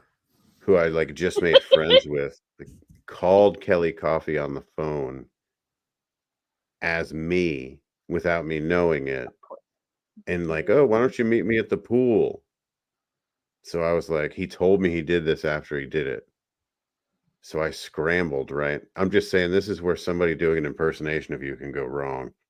And I was What like, happened though? I better get there, right? Oh, But she wow. wasn't. Kelly, she's going to be there. She thinks it's me. She never showed up. No. Aww. She never showed up. That's a bummer. Could your friend do a good Mike Taylor impression? Is that what gave you pause? 6th grade, Mike Taylor. Yeah. He did a great 6th grade me in 6th grade. I could do it now. Yeah, it's not that difficult. Hey, Carol Crawford, go on, give me a call. Hey, I don't want to talk to you in person. I'll be hiding. I'll be looking the other way because I can't talk to women face to face. Well, I didn't want to say it. Yeah. But here we have Kelly Coffee. Kelly, oh God. Kelly Coffee. Oh God. She's dating So the waiter memes. from the Bahamas. All right. So the Wild West party begins. So it seems like it's a big hit, but I have a question. Same band, right? Yeah. I have a think question too. Yeah. You go first. Are we gonna have the same question? You're the Oh, guest. I You might go have first. one too. Where did they get all this? Like, how do they get? Yes. Where did they get Hay? everything? Where do you get For this hay on a party? ship? Where do You you were get it? going. You were going on a cruise on the Gulf of Mexico. Why are you bringing giant cowboy hats and bolo ties and all this stuff? You don't know. Why does Isaac have a giant white mustache on? I never understood that either. How is the entertainment? I mean, like they do have like a part, but how does everyone know to pack that? And like, Everybody yes. is dressed to the cowboy nines. It is Everybody. ridiculous. There's no way Yes. you packed for that. yes, Where is Unless Sandy when Duncan they putting stopped all her in. cowboy stuff? She's got giant photos in a frame of her children. Well, There's in no her unless way. they defense, were told yeah. at they port weren't. Julie when made they it stopped at sound one like of the it was- ports. Right. I know. Yeah. Magic. Okay. We all had the exact same thought. Yeah, it's weird. So the crew fills Julie in on the plan to get Connie back, and Julie kind of protests until she doesn't, but it's not like, thanks for having my back, guys, or something like that. It was, again, it was kind of, maybe to your point, Tom, she's trying not to be catty, but I wouldn't be the bigger person, so good for Julie. No, good for Julie. Good for Julie. All right. So Connie shows up in the professional. scandalous red dress again. right. And she goes right over to Steubing and Mr. Humbertson, and she really turns on the charm, and it does not go well. So Humberton tells Connie that he only strolls the deck with his wife, and then his wife shows up, and they walk off. So strike one. And then Steubing is just mortified. She's wearing the dress that he told her not to do. They never really said who Humberton was, but it made it sound like he was an important guy, and he's just been embarrassed. Mhm. Sure. And so And he's old. He's very old. Yes, he's very old. So maybe he's like a boat executive or something. That's Maybe what I he was invented thinking. Yeah. boating. Some big wig. But again, just like the last time that we had a boat executive, Steubing grabs Connie and drags her out of the dining room, just like he did to his ex-wife in the first Like episode. Stacey Steubing all over again. That's his move. So Steubing's pissed. He is mad. So Tanya, to your point, even if he was interested, the duties of a captain come before the duties of a man. That's right. At least as Steubing's concerned. Let's not forget. Boats he's before married to- hoes.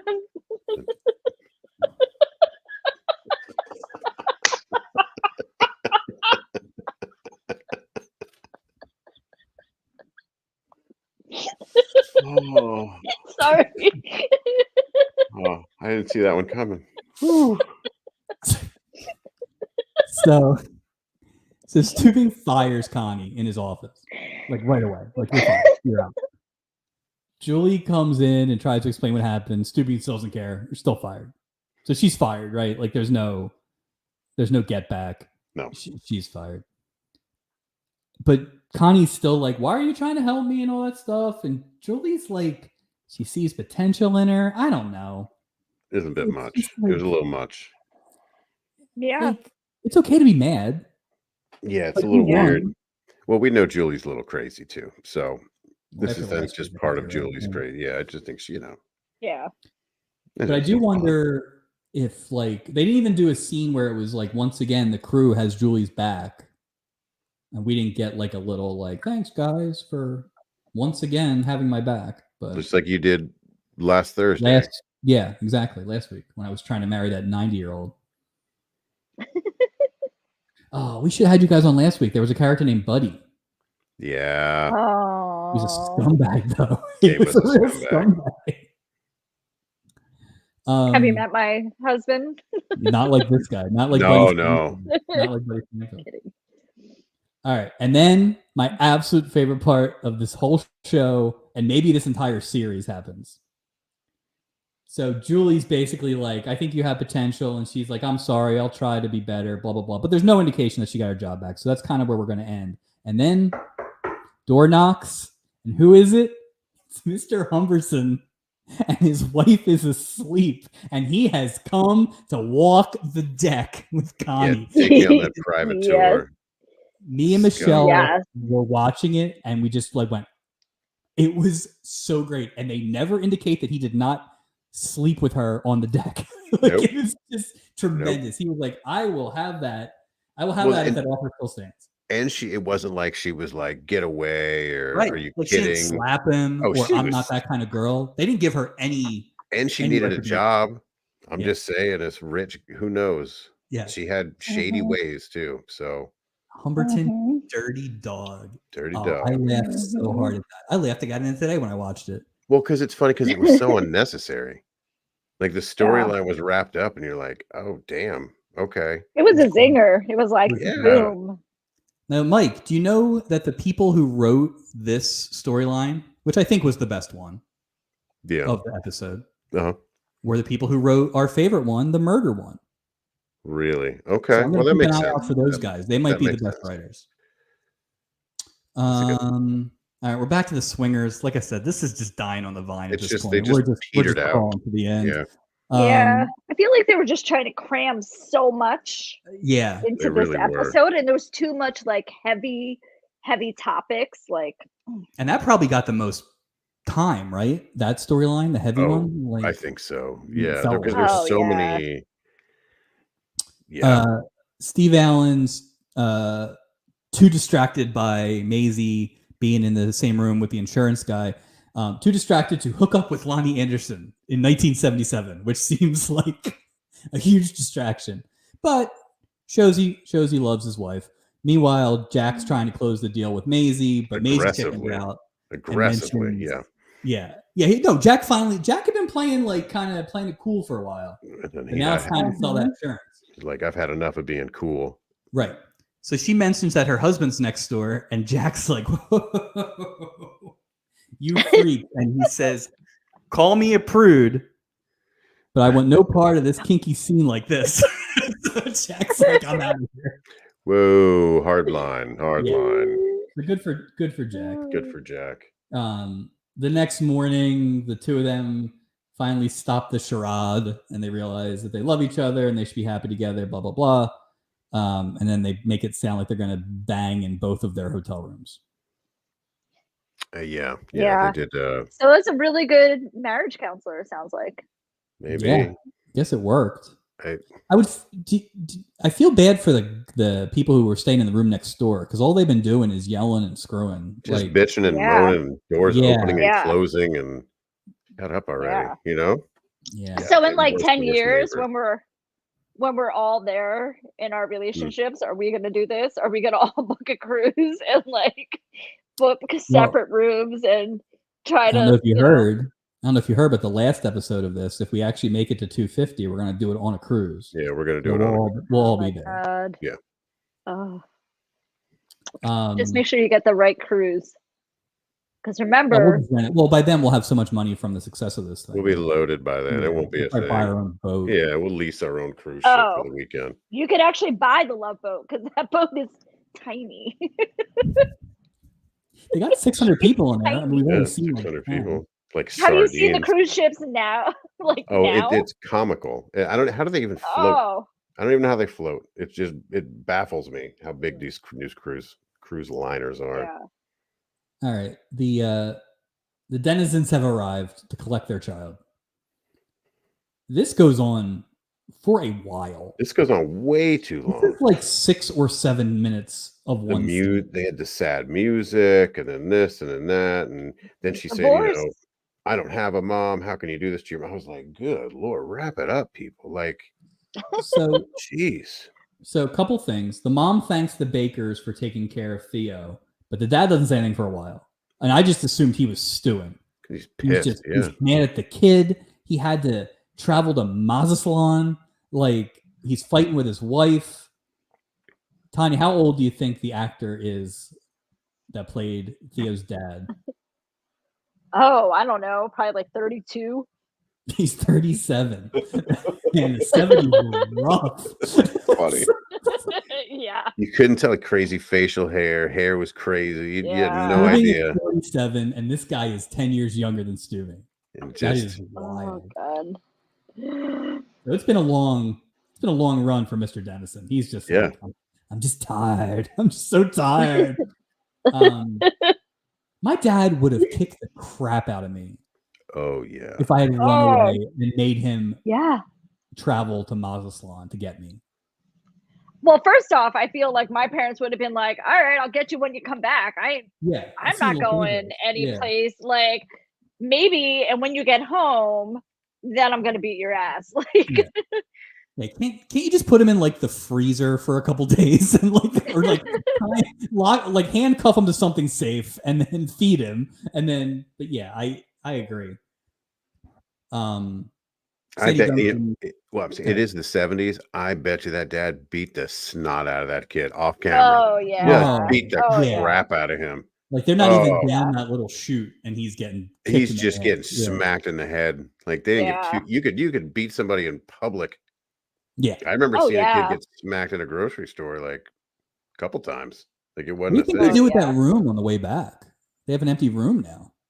Do you think that Jim Stafford takes that room? Probably do whatever shadiness he's doing. Yeah, he probably does. Sandy Duncan finally acts like an adult and tells Theo the downside to harboring a runaway. And this ends up getting Theo to go back with his parents. And now Sandy Duncan is cured. Everything's fine. Everything's good. Closure.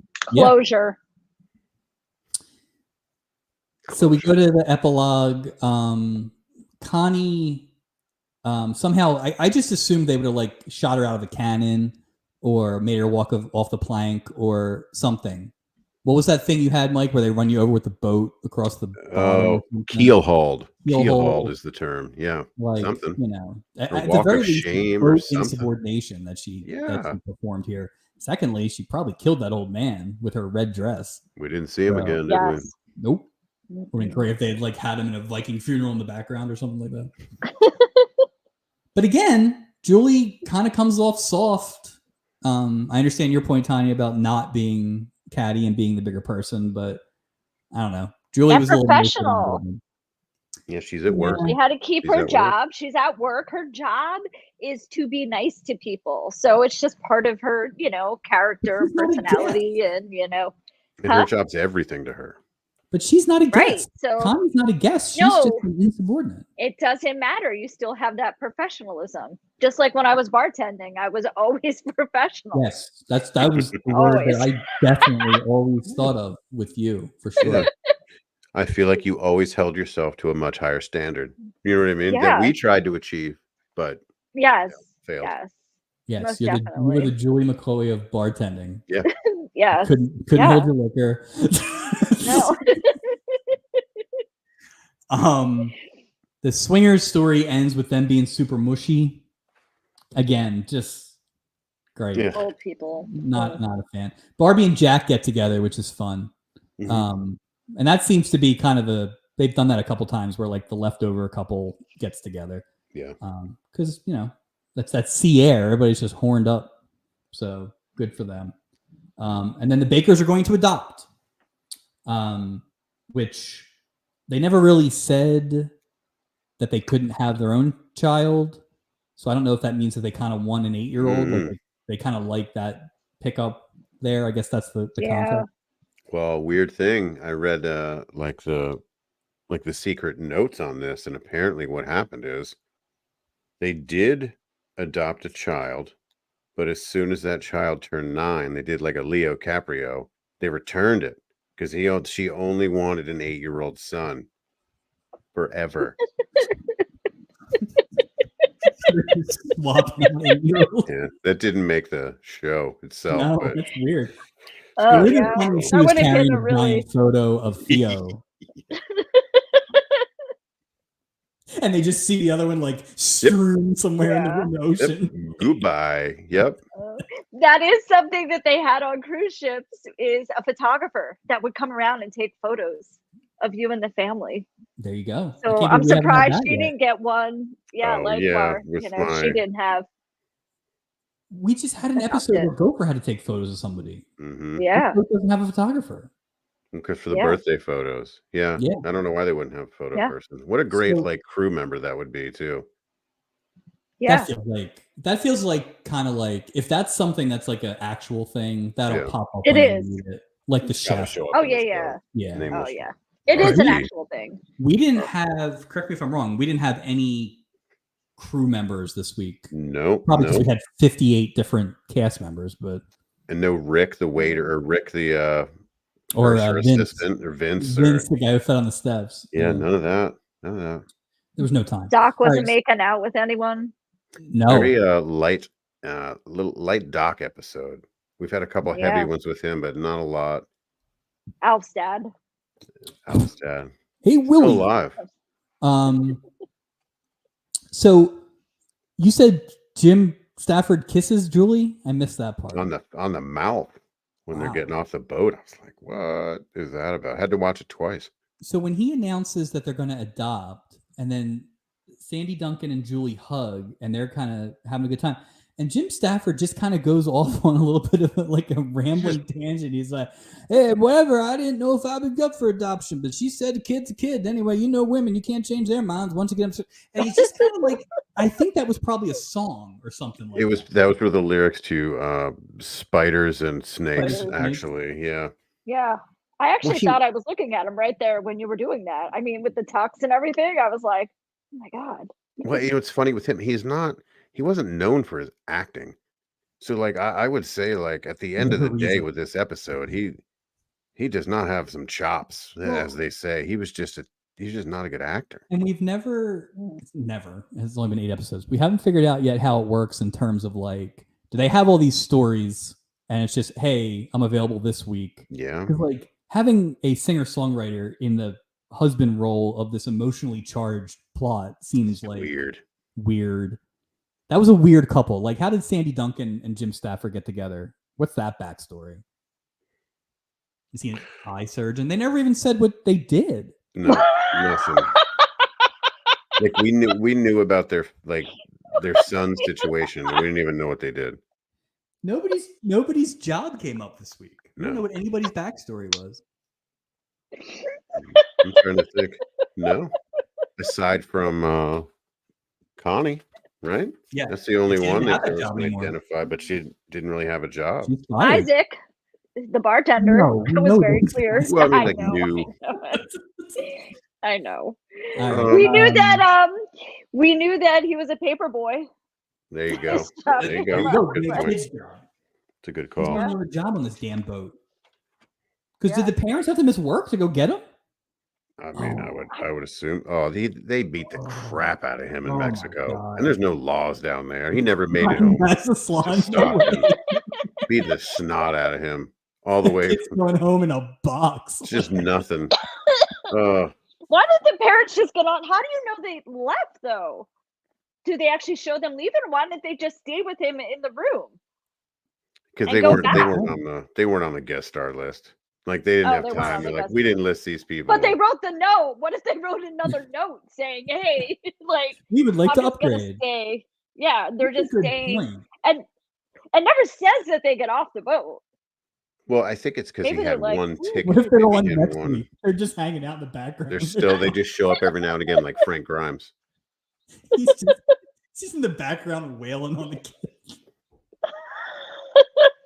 I'm still mad. Oh, Still mad you made me get on this boat. Oh my god. All right, King of the Hill. This is not the best episode of Love Boat. No.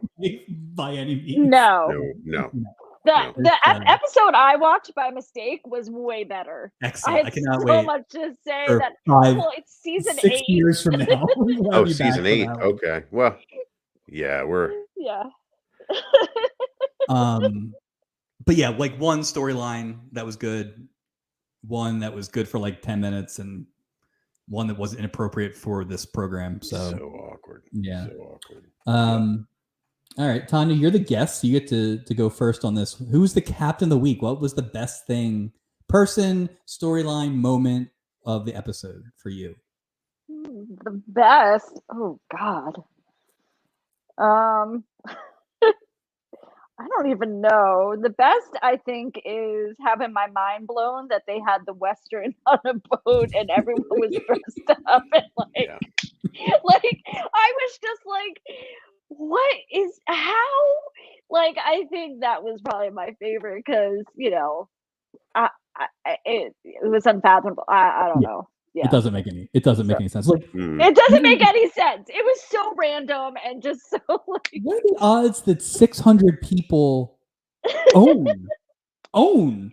Cowboy hats. Right. Yes. Let alone think to pack it. Like everybody has something on. Like, there should have been like one guy just wearing street clothes. Although I just remember something. I have pictures of me in the I was probably like the late 70s, in the 80s. That was a big thing, like style wise, but still, like you weren't bringing. Not everyone would have. But you need supplies. How hard is it to pack a hat? Like you why weren't they all just carrying bottles of whiskey? And you can't just throw a cowboy hat in a suitcase and like shut it. Right. It's gonna be flat. Not You gotta have like tuxedo. I didn't see hat boxes. I know. Not this episode at least. No.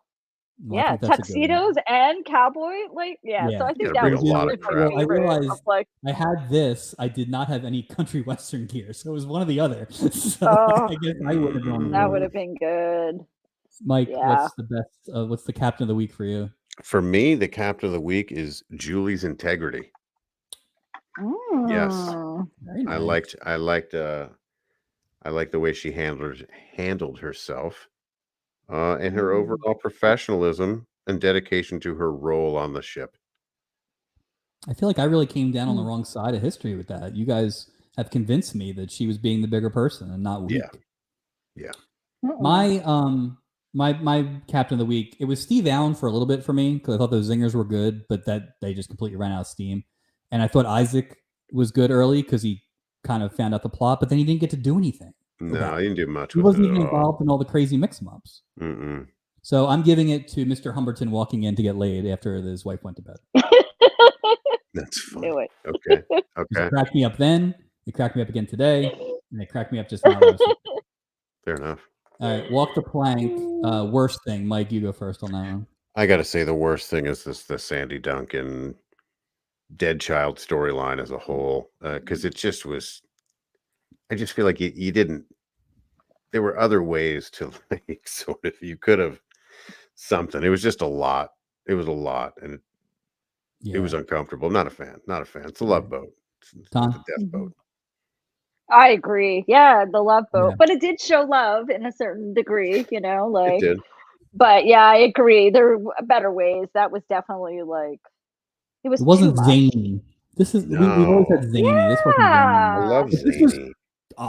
Because of that, this was probably the most serious show we've ever had. Yeah. And, nobody needs that. Nobody wants that. No. I mean, it wasn't that serious. No, life's but hard. It was pretty serious. Yeah, for us. Well, it was just weird. So we have a unanimous worst of the week, basically. Yeah. Mike, you want to give all our plugs? Sure.